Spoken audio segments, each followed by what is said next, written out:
They've been taking stakes in companies like Lyft and Tango. These are second and third tier players in their specific area. How does this make sense? Why not Snapchat, for example, which is number one? Well, I think if you give some time to that question, you'll see Alibaba continue to be aggressive, investing in and acquiring assets around the globe, U.S. included. This company at heart is an e-commerce business, and they've got the largest marketplace in the world. They're looking to acquire companies and invest in companies that can help more buyers come on the platform and engage more with the platform, and conversely, more sellers to come on the platform, sellers with products of different varieties, as Joe mentioned in your earlier interview. So why not a company like Snapchat? Was the valuation too high?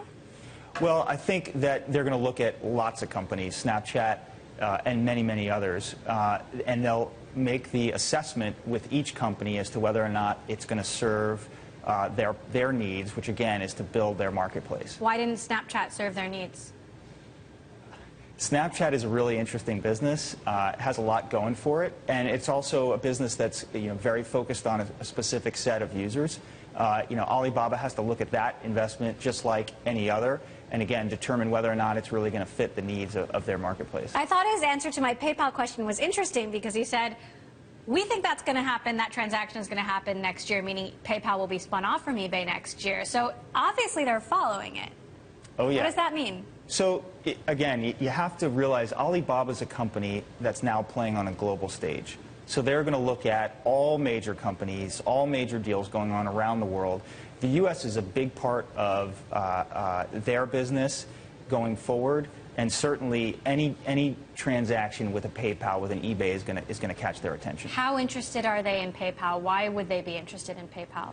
Well, I think what Joe mentioned in his prior interview with you is that he's really focused on what's going on with Alipay, which is a very similar business to PayPal in China. He feels like there's a lot of growth left in Alipay, and although Alipay is not part of the Alibaba group, there's an economic relationship between those two, so Joe's very focused, as is the management team, on what's going on with Alipay. And so I think he's looking at PayPal as a reflection of what's going on with Alipay.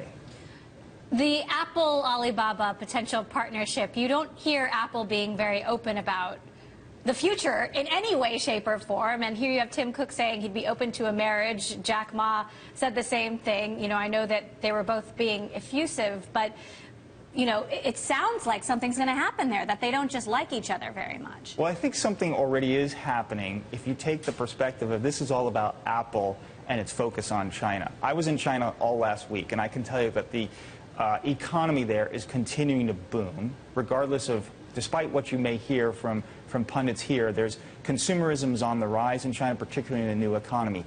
And look at Apple's earnings every quarter, and you'll see that China is a huge percentage of the growth in Apple's financial results. So they care a lot about China, and Alibaba is a ticket into China. It's very important. They have now 300 million plus people in China buying on their platform. So anybody who wants to sell into China, Apple included, is going to pay a lot of attention to Alibaba. What about Hollywood?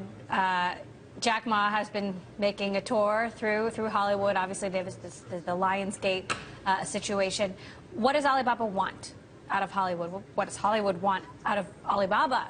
Well, let's go back to first principles with Alibaba. This is an e-commerce company. Marketplace really matters to them. They need to add liquidity to that marketplace every day to add value to all participants in it. So first step in adding content as part of their strategy was an investment they made in Youku, another GGV portfolio company, which is the largest video player in China. Kind of like YouTube. Kind of like YouTube.